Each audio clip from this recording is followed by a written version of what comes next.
Hello and welcome to the next Lukozer PC game review video. For this one, it's quite long overdue, but it is my review of No Man's Sky.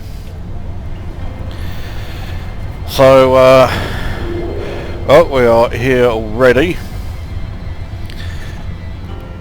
Now the game is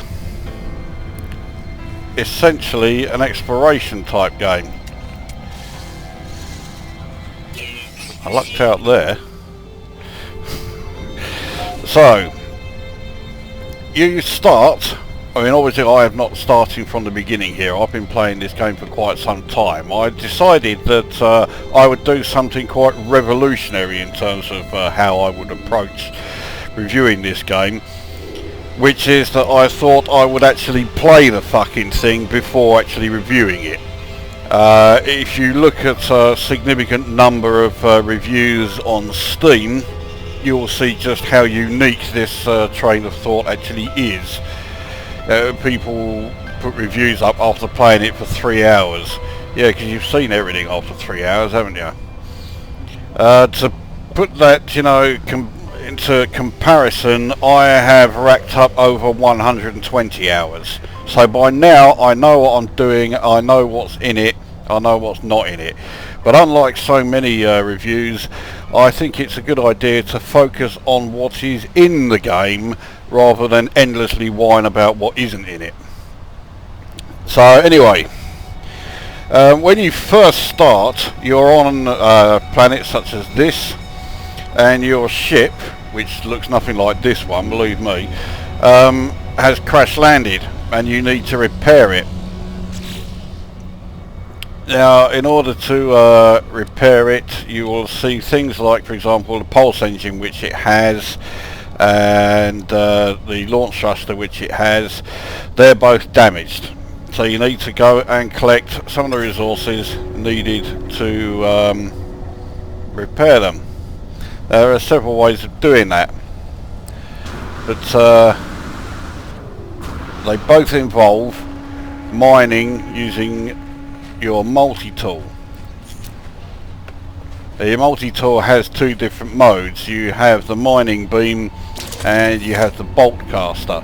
The bolt caster is an attacking weapon. The mining beam shouldn't need any explanation. If it does, it's no wonder you're one of the people who hates the game. So all you simply do, fire at these crystals and you collect the resources from within them. So I've just collected some aluminium, 38 of them. In your suit you can stack 250 of each particular element before you then have to start a new stack. So plutonium, which I just collected there, I already had some. Samium, which I also have in my suit, is collected from plants. Now this plant here is not a samium plant, but if you interact with it, pick it up, and that's how you collect it from all of them. Now also, when you're on a planet, you can scan various life forms. In fact, you can scan every life form you encounter, including plant life. So you hold down F. If it's something you haven't scanned before, you can, well, you get a record of it. You bring up your discoveries, and there we go. So you can either rename and upload it, or you can just simply upload the thing. If you want to rename it, or obviously give it whatever kind of name you like, but you can quite literally scan every form of life that is on the planet, whether it's animal, vegetable, even mineral sometimes. And then when you upload them, you receive units, which is the money. So anyway, back to the mining. So the crystals are not the only things you can mine. You will sometimes find these large deposits here. In fact, not sometimes, you find them quite frequently. and you quite simply mine away, making sure that your mining laser doesn't overheat by just stopping every now and then. See the bar that goes across in the top right. It shows you the running temperature of your mining laser. Once it gets to red, you want to sort of basically stop just a bit so that it can cool down again. There is a material like aluminium here. You can pick it up quite easily. It breaks off into extremely large pieces. There you go. That's that lot all taken care of. Now if you press C, which activates your scanner, it will show you firstly how many pieces of this aluminium that I've been mining here, how many are left. I've taken them all. It also shows you various symbols for the various items that are in the area that you can pick up. Now sometimes, I'll just scan this creature, which looks like it, yeah, this is a hunter. He's going to try and attack me, so we'll finish him off, otherwise he would just keep hitting me all the time.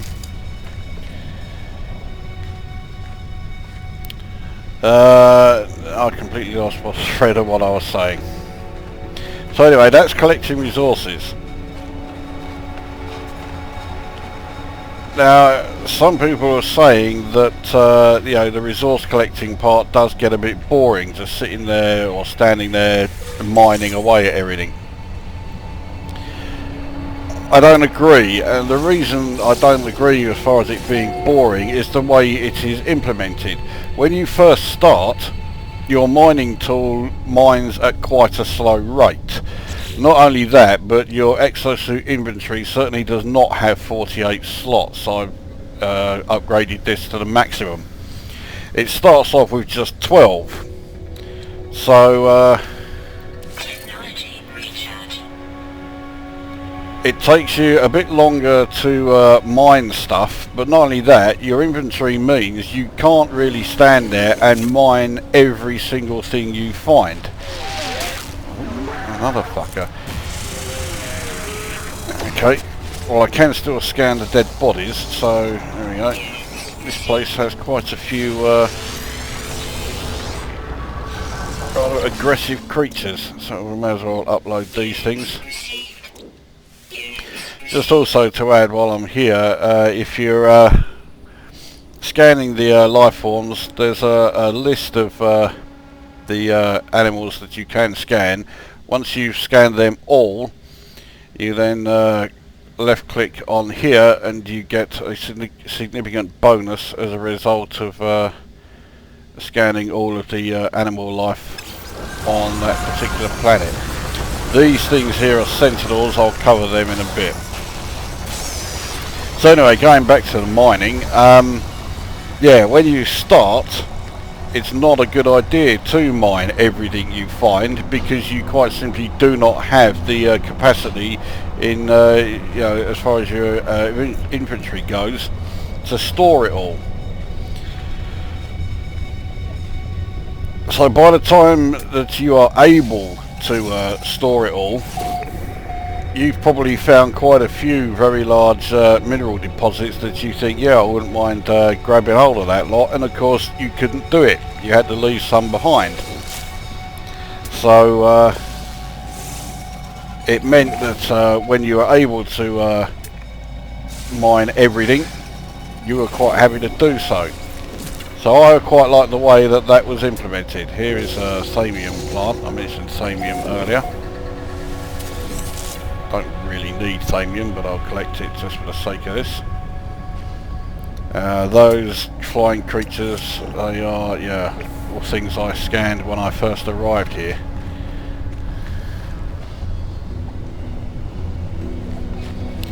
So anyway, once you've started the game and you've collected the various resources needed to repair your ship,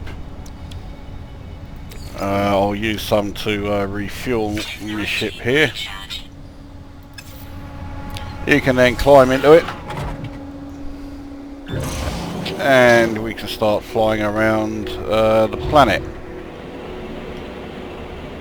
Now, you don't have to stay on the planet, you can fly into space, but I shall do that a bit later. Eventually you'll find buildings such as these. These are just examples, but there are plenty of different types of building. Although another complaint that I've seen is people saying that all the buildings look the same, which is, you know, quite a valid complaint really, because as we know, throughout the whole of human history, no building ever built by man has ever looked the same to a previous building. So they're quite right to complain that you know, a lot of the buildings look very similar to each other, because you know, it's just totally unrealistic. So anyway, you find these buildings and these encampments here. So you head to the save point, and you've now claimed that area. And if you go to your discoveries again, you can upload it and you can rename it if you so wish. You gain 1,000 units for that one. We'll just upload all these other ones here that we scanned. You can also rename, just go back here, you can rename the system that you're in. For example, I'm in the Vortex system, and you can rename the planet that you're on. I haven't actually renamed my planet I'm on here because I can't think of a name. So, having found the buildings, let's go inside. Unfortunately, this one doesn't have any creatures inside, but see, collecting stuff like here, this thing, you analyse that, it will give you a blueprint for one of the upgrades. In this case, it's a blueprint for an upgrade for my multi-tool, which is the mining beam and the bolt caster thing that I already showed you. This is well, one of the most powerful multi-tools you can get. 24 slots is the maximum, and I fitted Christ knows how many upgrades to the mining beam and to the bolt caster. I've also upgraded the scanner and the analysis visor. The analysis visor is the thing you're using when you're scanning the animals. You have both of these when you start the game, but they are also damaged. You need to repair them. And then later on you will find these upgrades to boost the range of both the scanner and the analysis visor. You notice that these all have yellow borders around them, and the bolt caster ones all have reds around them, and the mining beams have green borders. If you have all of the upgrades to a specific system touching each other, you get an additional benefit from it. So that's why if you are upgrading the mining beam, it's best to have all of the upgrades connected to each other. Same with the bolt caster, and of course same with the scanner. The plasma launcher here, which fires grenades, I haven't fitted any upgrades to it, so that one isn't so important. Now, this affects every aspect of either the multi-tool, the ship, or your exosuit. So for example here again, the phase beam, these upgrades here for it are all connected, so I get an additional benefit from that. But this one here is not connected to anything, so although I get the beam impact sigma upgrade +2 to that particular aspect of it, that's all I get. I don't get an additional benefit from it. Each upgrade there's more than one type. So say for example here with the pulse engine, I have a pulse jet sigma, pulse jet tower, and photonics core.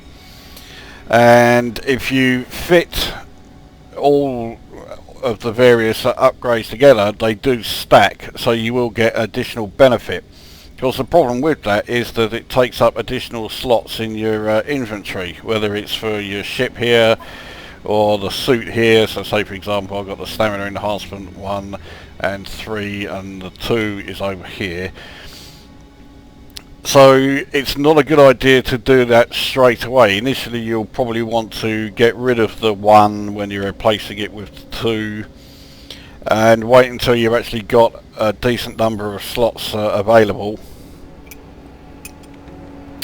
so that you don't have to, you know, you're not going to lose out too much regarding space in the spacesuit. This thing here is the encyclopedia. Read that. It teaches you a word of the language of whatever creatures are controlling this system. In this place here, it's a race called the Viking. So this building I'm in is a transmission tower. So if we use this, transmission towers are a way of showing you where distress signals are being transmitted from. They are particularly important. So you have to now try and figure out how this code is generated, and then you have to come up with an answer, which I think is 720. Yep. Once you've got that answer, it detects the distress signal, and this is the location of a crashed ship. And you can salvage these crashed ships and use them yourself. So if you find a ship that has, well, it's just better than your current one, you can go and grab it and use it. Now I'm not going to find a ship that's better than mine because 48 slots is the maximum. I could find one that looks better than my one because the ship I've got is a bit of a pig. But for the sake of this video, I'm not that fussed about how my ship looks. Just to also point out that in my inventory here, I have all of the different elements that are within the game. So carbon, thamium-9, plutonium, iron, zinc and titanium. Those 3 are oxides. The 3 reds are isotopes. Then you have the neutral ones. There are 6 of those: nickel, copper, iridium, aluminium, gold and emerald. Then you get to the silicates, which are iridium, platinum and chrysonite, and then you get to the precious elements, which are the rarest. So you have marine, radnox, omegon and kalium. You're not going to find too many of these. When you do find them, it's usually a pretty good idea to grab them, even if it is purely to sell them on. Now when I came into this building, there was this small creature held in stasis here. You examine that and it improves your standing with the race that is ruling this system. As I've already said, that is a race called the Viking. There are 3 different races: the Viking, the Gek and the Korvax. Now, that's not all you can do inside here. You can see that you can also collect isotopes from plants, which will be carbon. So there is, you know, not exactly a limit, a great shortage of things that you can do inside building, and this is just one type of building. There's plenty of other kinds out there. So as you are going around, I forgot to scan this. That crashed ship is a long old way away, 13 hours. Well, it's 13 hours on foot. When you get into the ship, it will take a lot less time. It will still take fucking ages to get there, but this thing here, if you land your ship by this, you can even actually recall your ship so that it will land here by using a bypass chip. When you launch, it doesn't use up any fuel in your launch thrusters, so it's actually quite a good idea to get your ship close to these. In fact, what I'll do, I shall call it By doing that you have to craft a product. There are various products you can craft. You start off with only being able to craft like about 4 or 5 different things, and just like the upgrades, you collect the crafting recipes as you are going along. Now I'm about to craft that in the ship, which I don't want to do. I want to craft it in my suit so I can actually use it. So craft a bypass chip, which as you saw there, it requires 10 plutonium and 10 iron to make it. So we use those. Now we can use the bypass chip here, and that calls in my ship like so. And now when I get in the ship and launch, it's not going to use any fuel to get away from here. So we'll collect a bit more from these 2 platinum plants here. I won't bother and get the thamium, but I will go and check this thing out here. You'll see quite a few of these things scattered around. This is damaged machinery. You examine that and it will give you a blueprint to an upgrade. I've got all of the upgrades there are, so every single one I find is going to tell me that, you know, I already know it. That's no big deal. For the sake of this video, I just want to show you like enough of the various features. So that's that building checked out. Now there are all kinds of different buildings all over each planet and that. So here's another one coming into view here, but that one's only a small one. Now while you are in flight, you can use your scanner, which will scan the surface and reveal if there are any in range. These question mark here, that's another like encampment, another area you can discover, but it doesn't show you everything that you know, you can land at. It will only show you various. This one though is quite useful. I will land here. This is an area where you can sell some of your stuff. In fact, you sell as much of it as you like. And there will be an alien in this building. There he is. That is a Viking.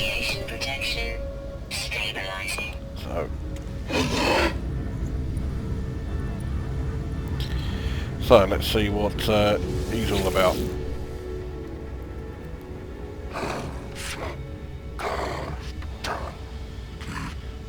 Now as you can see, what he's saying is part English and part complete gibberish. As you go through the game, you will learn various words from each of the 3 races, and whenever they say something that's a word you've learnt, it will come up in your language. So eventually you'll get fully translated sentences.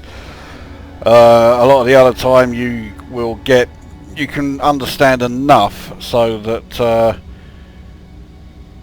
yeah, you can get a general idea of what is being said. So in the case of this one, because my rating with the Viking is so high, I can use that option.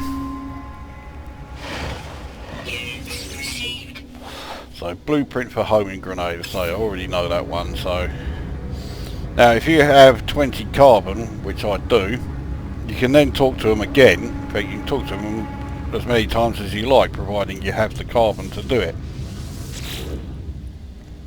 So if you talk to him now,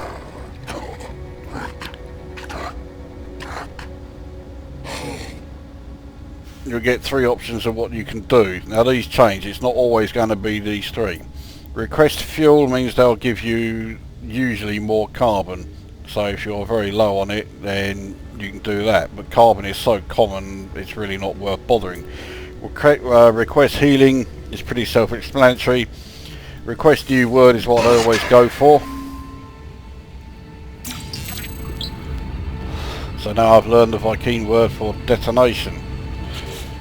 Now if you look under journey, here we can see I have learned 637 words. So yeah, I'm doing okay as far as being able to understand all three of the main intelligent beings in this galaxy. You'll also find various devices usually laying on the table. They will do any number of different things. It's usually worth checking them out just for the hell of it. So I'll grab a bit more carbon to make up for what I've used up talking to him. Here's another multi-tool tech upgrade, so it will give you, it doesn't actually give you that upgrade fitted, it gives you the blueprint so that you can make it, but you have to gather those resources and then fit it to the multi-tool. I'll just show you this. This is where you can buy a new multi-tool. I'm not going to buy this one because it has one less slot than the one I've already got. But providing you have the units, you can buy whatever's on offer. All of these upgrades are already fitted to it. The drawback is that you lose your current multi-tool and all of the upgrades fitted to that one. So what I would advise is, first of all, check it out and see if you like the look of it. If you do, exit it, go to your multi-tool, remove all of the devices fitted that you can to reclaim all of the elements used in making them. Then buy the new one and then do whatever you like, whether it's remove these upgrades and fit your own, or just fit additional upgrades in these slots here. So you got quite the freedom of choice. Now this is the terminal where you will buy and sell. So I'll sell the aluminium that I picked up. I'll sell the platinum I picked up as well. I'll sell that micro density fabric, so I don't really need it. In fact, all I really need, I don't even need the zinc. Actually, I don't think I will sell that. I'll keep the carbon because that comes in handy.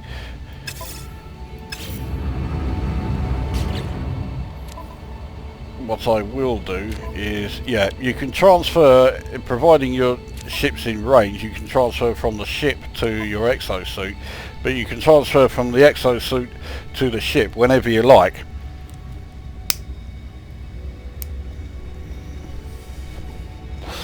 So simply move the cursor over whatever it is you want to transfer, press the relevant key, and it's been sent over to the ship.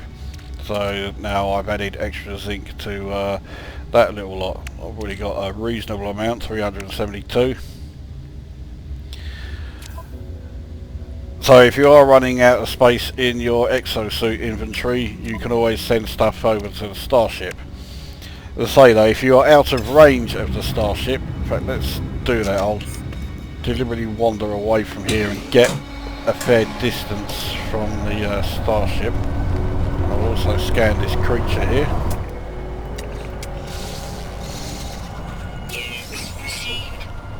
The variety of like animal life on planets is quite staggering. There is a huge amount. So anyway, yes, now we are out of range, so I can't transfer anything from the ship to my suit, but I can still transfer stuff from the suit to the ship.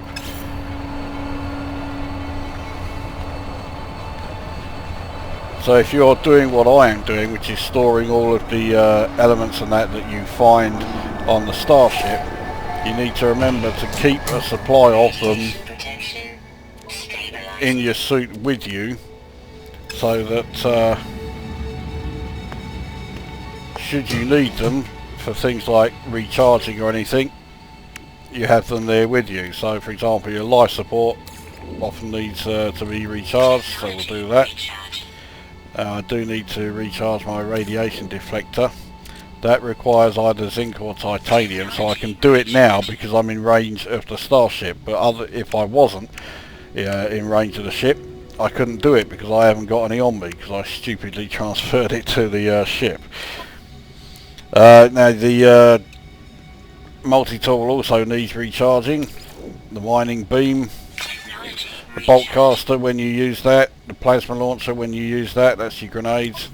And also your starship needs recharging. The launch thruster, that uses fuel at quite a rate. The pulse engine, that uses thamium. That can use up an awful lot of fuel. But with these three upgrades here, that improves the thamium-9 consumption to such an extent that I now barely use it at all. Then there's the deflector shield that also needs recharging. Again, that uses zinc titanium. I think that one may also actually use iron. And then the phase beam, that also needs recharging when it's been used. The photon cannon here, that doesn't need recharging though, which is handy because that's my main weapon when I'm attacking enemy ships. When you have landed at various outposts, you'll often find things like these. So it's always handy to take a look at what's in them, not least because whether they're important or not, you're right next to a terminal where you can sell them all, so you can grab more units. Now I'm doing okay for units at the moment. I mean, I have I think 43 million of them.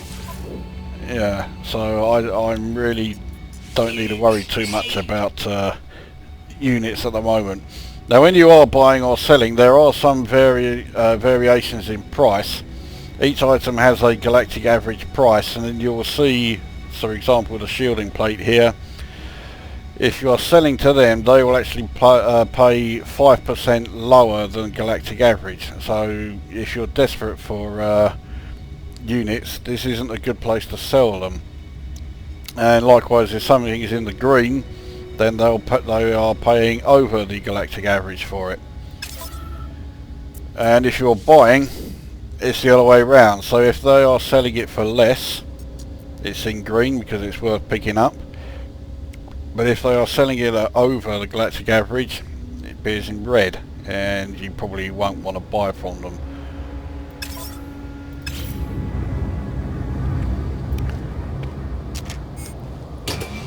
Now, I don't really want this review to go on for ages, but I have a feeling it's going to. Because I want to try and show as much of the game as I can. Now that signal there, yeah, for the crashed ship, it's 2 hours away, 1 hour away. It's still such a long distance away that I'm not going to head over there and show you it, which is a bit of a pain, but I wouldn't mind showing. Of course, there are ways of getting there quicker. Firstly, I mean, you can use the boost, which means that I'm now travelling at 219, so I've got, because I've got those 3 pulse engine upgrades, but it's still going to take me over half an hour. So the best thing to do is to get a bit further away from the surface, and now we're heading into space.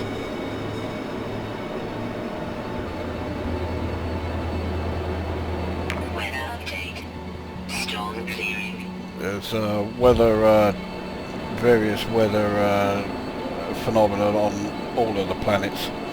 Now you can see in the top left there, it's got the name of the planet, and then there's that unit of distance, 2,800, 900, 3,000 KS. Once you're at 3,000, you can then engage the pulse engines, which will get you there a lot quicker, but as soon as you are too close to the planet, it goes offline again. But now at the rate we're going and how fast we have been going, that ship, the crash ship, is now only some 3 minutes away.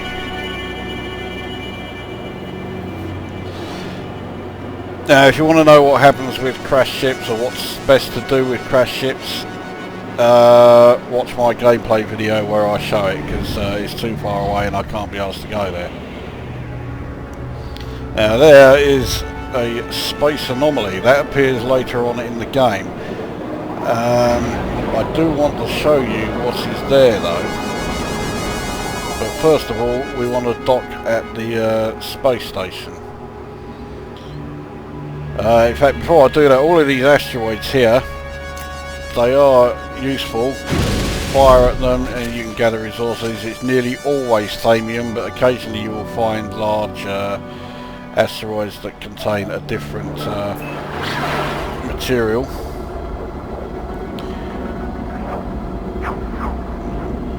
But we'll head back to the space station now. Every system has a space station. This is essentially a meeting point. The actual space station itself isn't massively important, but it's handy if, for example, you need to buy a particular item and you can't find it on the planet you're on. Then there's a good chance the space station will sell it. Likewise, if you can't find anywhere to sell, you know, your whatever you've picked up and you've got so many of them, you just want to sell them off. Can't find a terminal to sell on your planet, and you can just leave and go to the space station.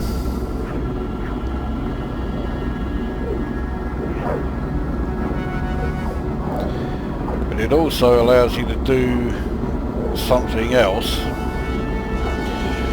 which to be fair you can also do on the planet's surface, and that is you can trade with other space pilots.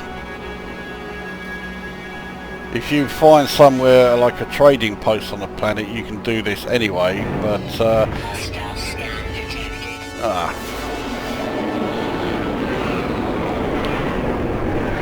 that would have started some space combat. I almost wish that I wasn't docking so quickly, but hopefully they'll hang around and when we bugger off we can get some space combat done.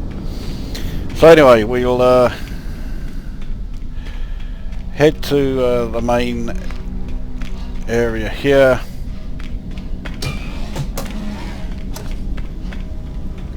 There's another Viking.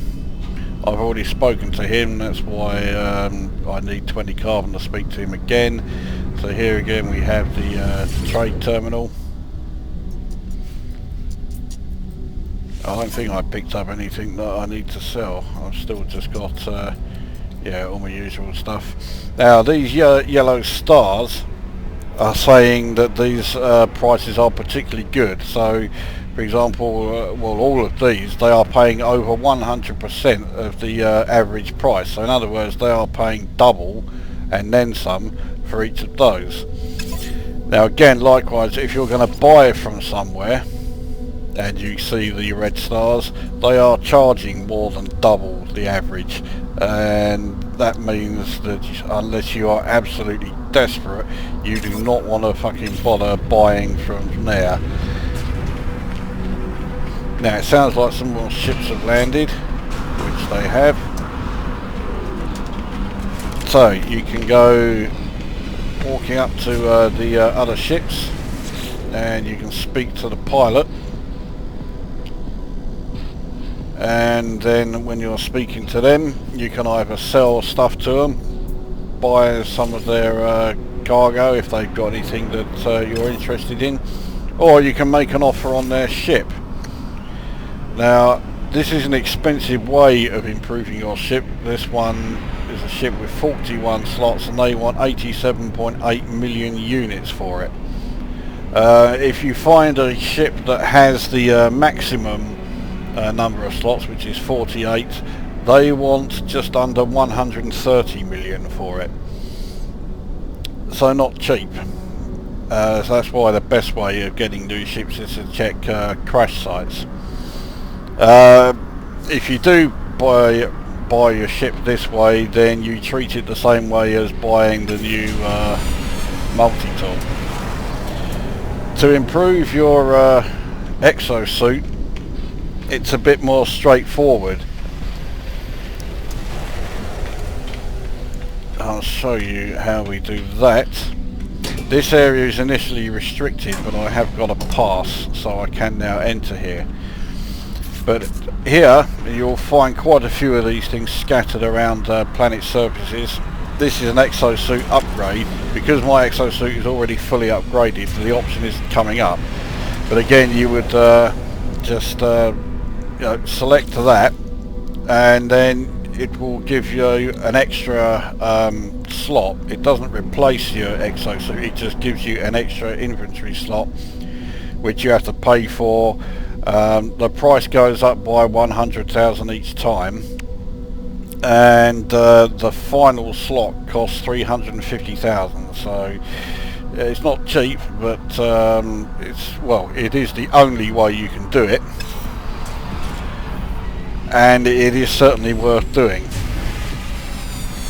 So everything else here, well, you've already seen that is the multi-tool upgrade.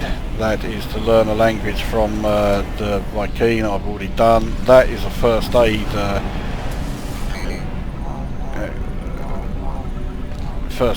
cabinet, whatever you want to fucking call it. I'm already at full health,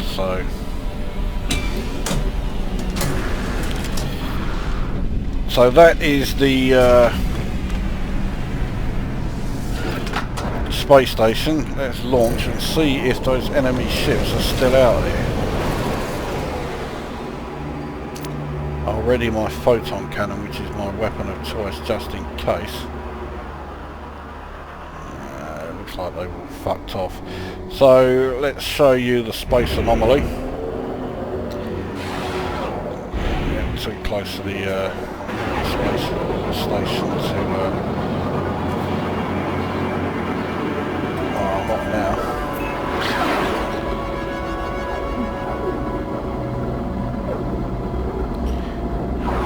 There it is. Now this thing contains Polo and I forget the other bloke's name, but it's a Gek and a Korvax. Some large cargo ships hyperspaced in.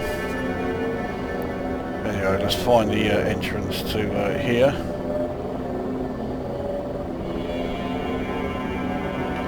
You need to progress in the game a little bit before the anomaly here will show up. There's the entrance, I think. Been a while since I was here. No, that's not the entrance. Where's the fucking entrance gone? Don't tell me it's around the other fucking side.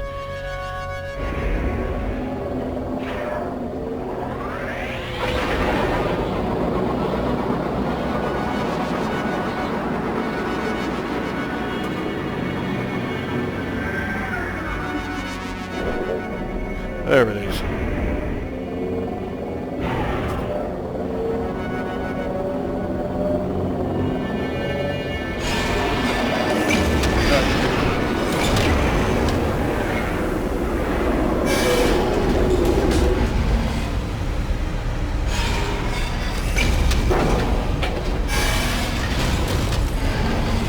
This is only about the third time I've seen this thing.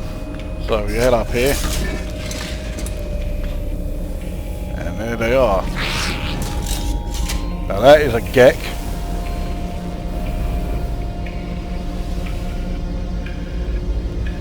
So that is Polo.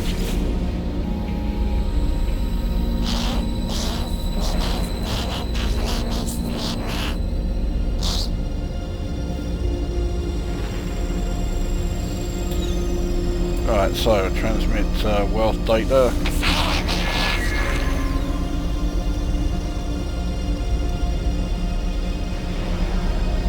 So giving me a new tech. I already know that one, so yeah, big fucking deal. Now this bloke here, he's a little more useful. So this is Nada. He's a Korvax.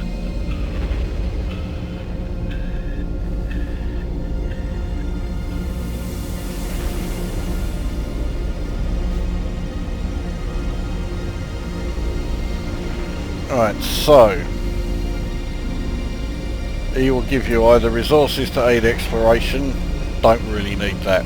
He'll find you a shortcut to the centre of the galaxy. That's the ultimate aim of the game, is to reach the centre of the galaxy. That means going through a black hole, or you can resume the path of the Atlas, which is the path I'm already taking. I quite fancy a shortcut. There we go, so there's a black hole. And when we leave here, we'll check out the map and see where it is. Now, one other thing here, you can also get another multi-tool. Yeah, that one's shit, I'm not bothering with that. So that's what you do here. There are plenty of people who have done reviews of this game, and yet they've never even seen this. They don't even know it's in the game, and yet they already felt fit to do a review and say, oh, it's shit. So, we'll open the galactic map. Alert. Navigational data received. Okay.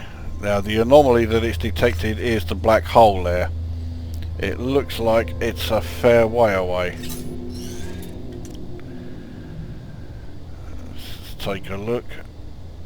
So I'm currently in this system. The black hole is 1, 2, 3, 4 jumps away. That's a fair old distance. You can have the path towards the Atlas interface if you are inclined to head in that direction. There's the free exploration mode where you can check out whichever route you like, or the path towards the galactic core. Now see, the black hole is heading in completely the opposite direction. So yeah, oh well, it is considered a shortcut, so I will head towards it even if it is going in the other way.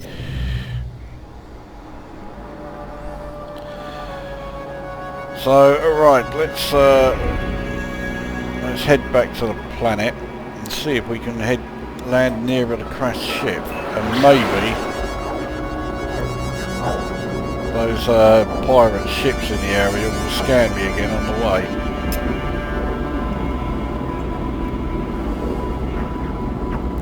Now what I have shown is just a brief sort of introduction to the game.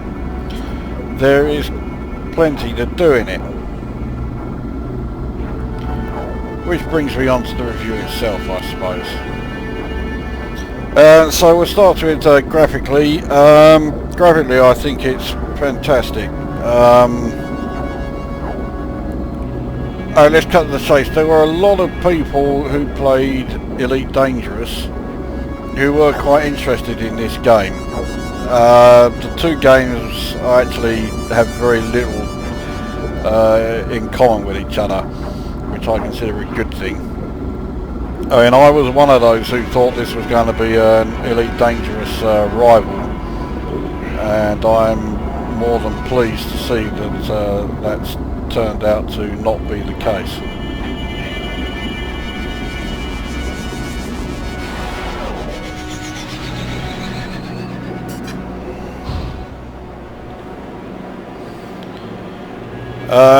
Now, graphics do seem to divide opinion. Generally it's considered that they look like some sort of Roger Dean prog rock album cover. It's like you're flying in Tales from Topographic Oceans or something. That might be the case, but I got no problem with that. I think I'm of the generation that the graphics are sort of aimed at. They look like the cover of a 1970s science fiction novel. Again, I'm fine with that. So graphically I think it's great. And I think mods for the game, such as the one that removes this colour filter and removes this effect from the graphics, are a fucking waste of time. And I think that if you really want that mod while you're playing the game, then you're a bit of a cunt really. So here's the crashed ship. Might as well land and see what it's all about.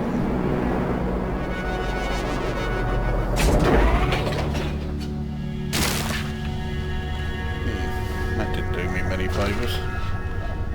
Right, well the ship is a fucking hideous, ugly thing, so I don't really want it. Yeah, it has got 48 slots, but then so is the ship I've got. Now I could raid it and just take, you know, strip all of these out and take all of its you know, elements. But let's face it, I've already got plenty of these elements. I don't really need any more, so I am actually going to just ignore it. Actually, there is the distress beacon itself, which you can check out.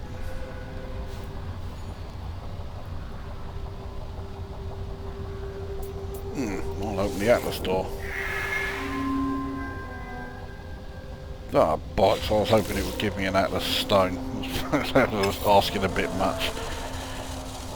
You also see a few of these things little around, this debris. You need an Atlas pass to open them. I have an Atlas pass, or a V1. It gives you these parts which are slightly more useful than what you'll find in, like, you know, all of these other cargo drops. More often than not though, you just sell them on like everything else. You're not really going to use them.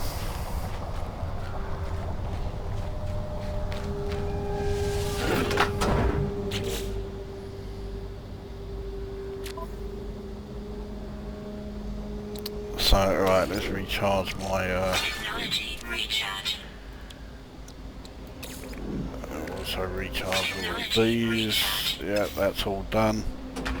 Oh, bollocks, and then try and press the right fucking key. I didn't want to leave the ship.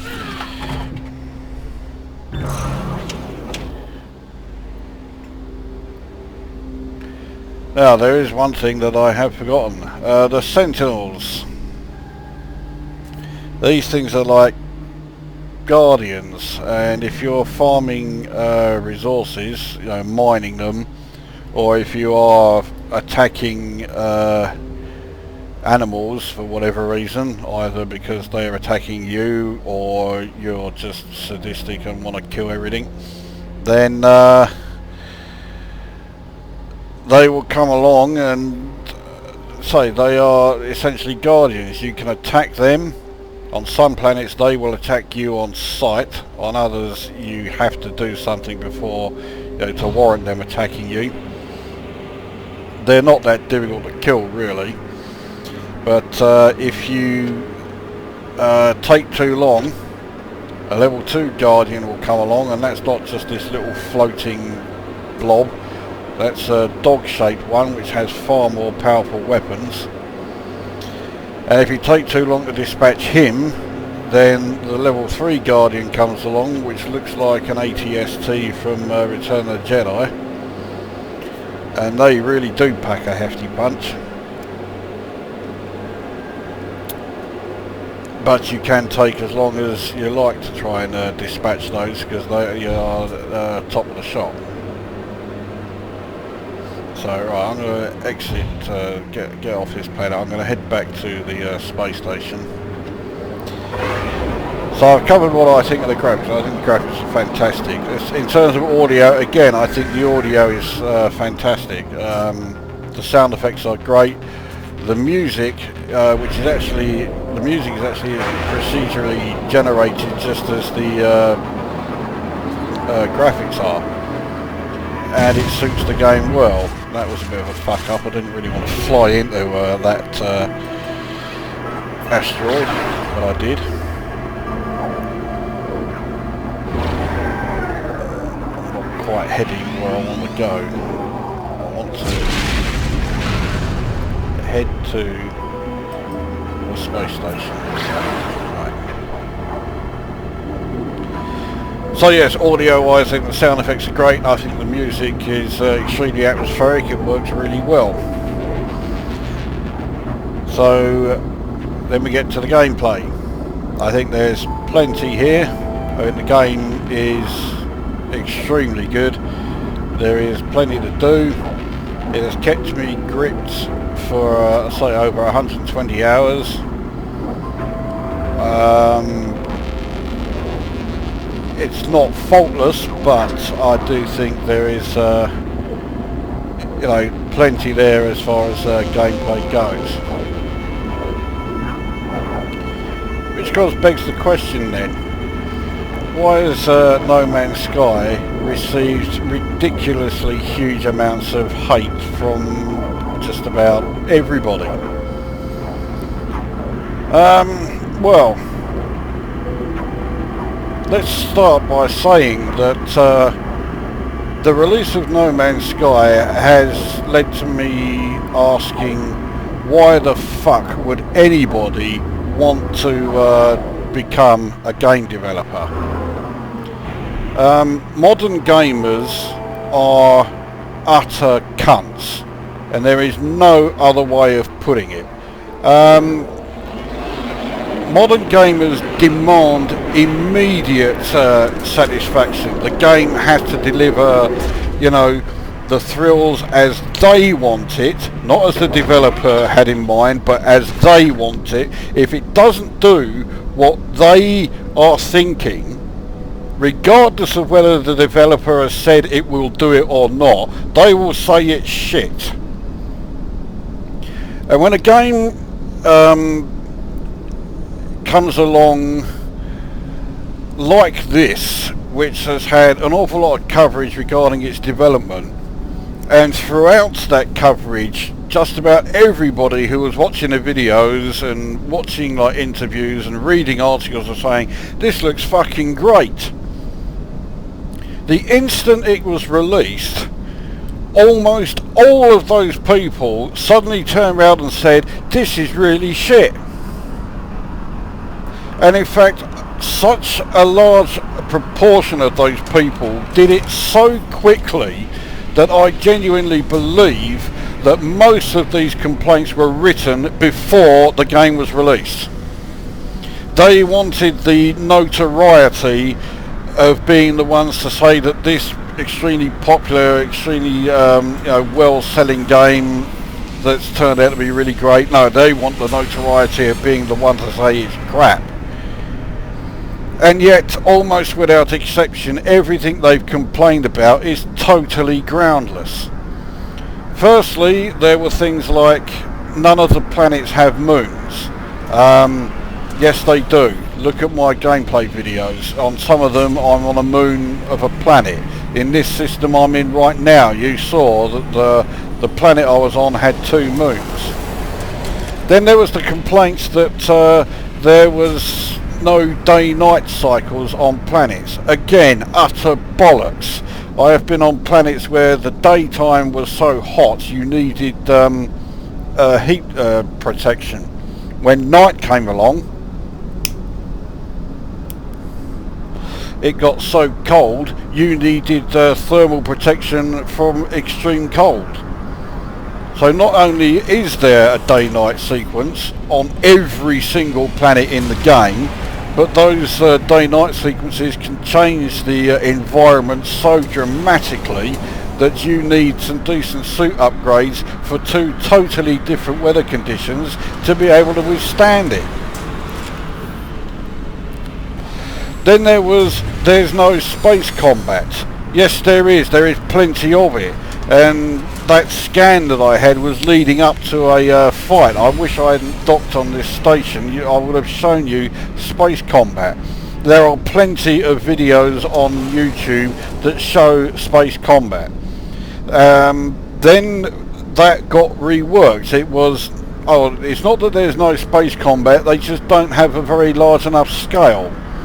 I suggest you take a look at some of the space combat videos that have been posted by, well, I know Riverjack has posted a few. How many fucking ships do you really want to be taking on single-handedly? And that's the other thing. They're saying, oh, there aren't enough ships in the combat, bloody fucking blah. So, okay, let's throw 20 ships that are all attacking you at once. Then you'll start complaining, oh, there's too fucking many of them and it's not fair. You know, just like Elite Dangerous players are doing. And then there was the complaint that was frequently done by Elite Dangerous players. And this really was a case of, pot calling the kettle black. Which was that they were saying the game is very basic, very simple, there's not a lot of variety. they are summing it up by saying, oh, you go to a planet, you collect some resources, you scan a few animals, and then you go to the next planet. Well, firstly, that is a comment by fucking morons. That kind of summing up is done by somebody who is determined to try and paint the game in a bad light. Because if you're going to sum up a game like that, you can sum up every game in the history of video gaming extremely basically to make it sound like there's fuck all there. For example, oh, you move your little base left and right and fire up at these aliens that are shooting down at you, repeat ad infinitum. That's Space Invaders, the biggest grossing game of all time. It has made billions since it came out in 1979. Oh, these coloured blocks drop down and you've got to fit them together. That's Tetris. Again, one of the biggest grossing games of all time. And everybody, you know, huge numbers of people are huge fans of these games and they sell by the fucking bucket load, but that description makes it sound like it's a fucking sack of shit. So, you know, summing up a game by saying, oh, it's really basic, all you have to do is blah blah blah, and, you know, and say, oh, go to a planet, scan, you know, collect a few, you know, minerals, scan a few animals, bugger off. That sort of summing up, that's up there with the if you don't like it, you do better rebuttal. You know, it's that moronic. You know, I mean, the fact that a game could be simple, although I don't think this game is as shallow and simple as you know, a lot of the whiners are saying, but just because a game is simple doesn't mean it's bad. Again, look at Space Invaders, look at Tetris. Then of course there's the fact that initially it was fans of Elite Dangerous who were saying this, saying that the game is shallow and there's not much to do and there's not much variety. Hang on a minute. Elite Dangerous fans are accusing a game of being like that and saying it in a derogatory way. Fans of Elite Dangerous. And to put it into context, an Elite Dangerous fan calling No Man's Sky you know, shallow and simple and lacking variety is like a man gargling skunk piss complaining that the dog has farted in the corner. The hypocrisy is the overwhelming stench of hypocrisy is just staggering.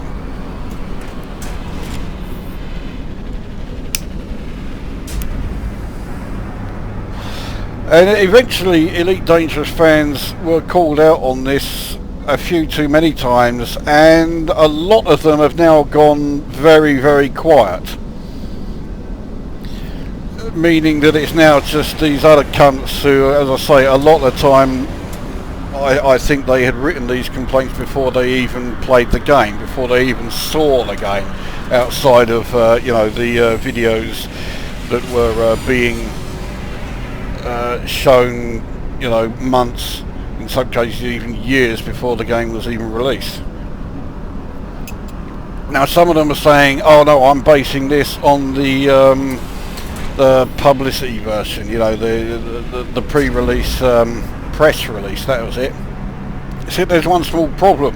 There never was a press release. There's no such thing as the press release of No Man's Sky. What there was a version that was leaked and was only available on the black market, and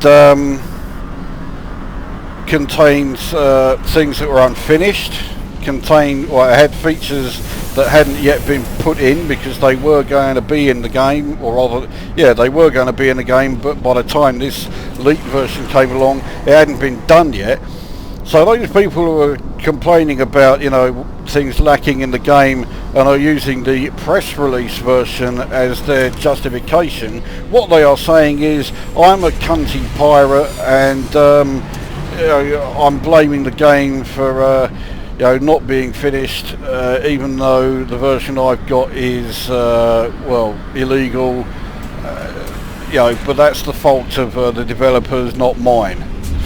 Like fuck, is it?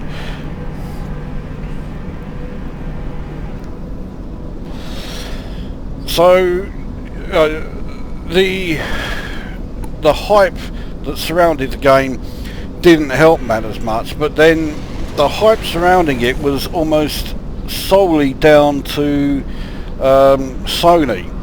When Sony got their claws into it, and you can't complain, or you can't blame Hello Games for agreeing to Sony saying they'll distribute it and advertise it and all that, because I dare say Sony paid a hell of a lot of money for it. And Hello Games, which is a group of, it's either 12 or 15 people, and that's it, probably needed the funds to actually get the game finished. If they didn't have that money, the game would probably still be nowhere near ready for release. But the trouble is, Sony have a reputation when it comes to their advertising, shall we say, for being, shall we say, economical with the truth, and saying that, a game is going to play like such and such and blah-de-blah and fucking everything else, and it turns out not to be the case. And to a degree, that's what happened here. So the people again were complaining about that, and it's like, well, that's what Sony said was going to happen, but that's also what the developers themselves said was not going to happen. So if you've chosen to believe Sony, and therefore chosen to believe what you think it's going to be, rather than actually listen to the developers themselves, that's your fucking fault. That shows more about how fucking stupid you are than how bad the game is and how bad the developers are for not including a feature that was never going to be there in the first place. The biggest example of that, of course, is the multiplayer thing. Now, okay, Sean, what's his name, did say that there would be very limited multiplayer aspects. Now, personally, I don't give a toss about multiplayer, as anyone who's seen my Elite Dangerous videos knows. And in fact, the fact that No Man's Sky is solely a solo player only is an enormous plus point as far as I'm concerned. But there is a very limited multiplayer aspect, namely all of the planets and systems and life forms and waypoints discovered. If another player comes along to the particular system, they will see that you've been here and you have renamed all of the systems and planets, and if you have renamed the waypoints and the discoveries, then it will come up with those new names. So there is multiplayer sort of interactivity of a very small degree. I'm quite happy with that very small degree.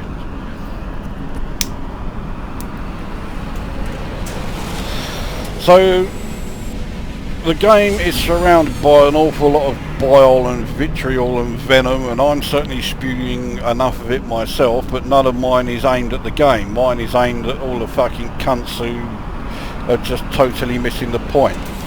They spend all of their time complaining about what is not in the game, so much so that they don't pay the slightest bit of attention towards what is in the game. And what is in the game is great.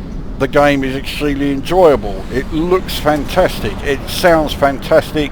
It plays extremely well, and it keeps you interested from the word go. Which reminds me, there are also other reviews out there that were saying the game doesn't tell you what you're supposed to do and how you're supposed to do anything, and you've got to try and learn it all, off the top of your head. Fucking bollocks. The game right from the start tells you exactly what you've got to do and how you do it. So it makes me wonder, did any of these people ever actually play the fucking game or what? I mean, it's bad enough the ones on Steam who played the game for 3 hours and then did a review of it saying it was shit. It's like, oh, okay, because yeah, you've seen everything there is to see after 3 hours, haven't you? I mean, that space anomaly that I went to, those people who reviewed the game and after 3 hours, they don't even know the things in the fucking game.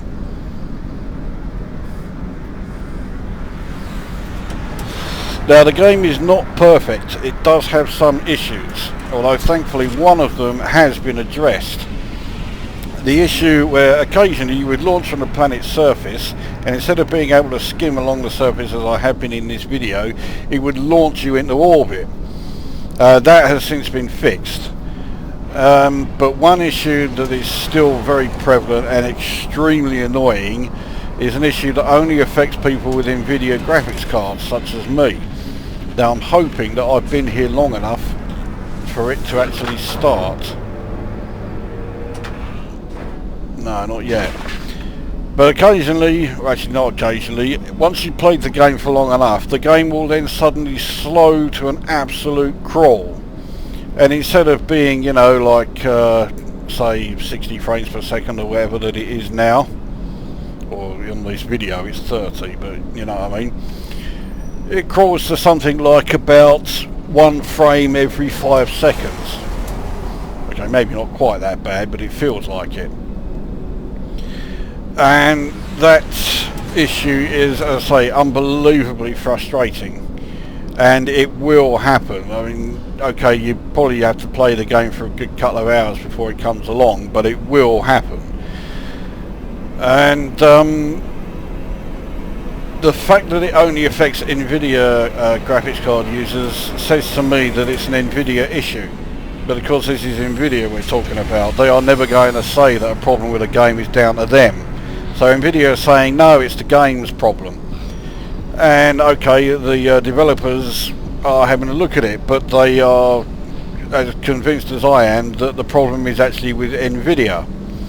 So we're going to get the usual scenario that we get with these sort of issues with Nvidia, which is that the developers are saying it's Nvidia, Nvidia are saying it's the game, and both sides are more interested in proving that the fault lies with the other, rather than actually getting it, you know, the issue sorted out. So we end up with the issue never getting looked at, and it's probably going to be there all the time. That's really the only blemish, but it is quite a sizable blemish. So I will rate the game 8.5 out of 10. If it didn't have that issue with the random slowing down, I would give it 9.5 out of 10. I think the game is fantastic, and I highly recommend it. The fact that, as I say, when it was announced, it looked like it was going to be a rival to Elite Dangerous. The fact that it turns out to be nothing like that is a big plus point in my books.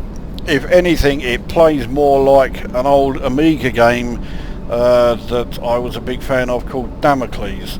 That might also have something to do with why I'm a fan of this game, rather than, you know, all these other people are saying there's nothing to fucking do. If you're not familiar with Damocles, I did a retro review of it well, a little while ago. I think it's review number 170. So you can take a look at that and see if you can spot the similarities. Obviously the environments are completely different, but the gameplay elements are pretty similar. So there you go, that is No Man's Sky. I think it's fantastic. I give it 8.5 out of 10, and I say fuck off to all of those lot who are complaining about what's not in the game, rather than, you know, actually looking at what is in it. And yeah, and all those other cunts who, you know, say it's a load of shit and score it 0 out of 10 after playing it for like 3 hours tops. So there you go, that brings this review to an end, and I've got a couple more PC reviews due fairly soon, once I can be asked. So I'm not saying PC reviews are going to become a regular thing, but yeah, there are a couple more that are going to be coming before the end of the year, let's put it that way. So there we go, No Man's Sky, 8.5 out of 10. That's this review done, and we will see you at the next one.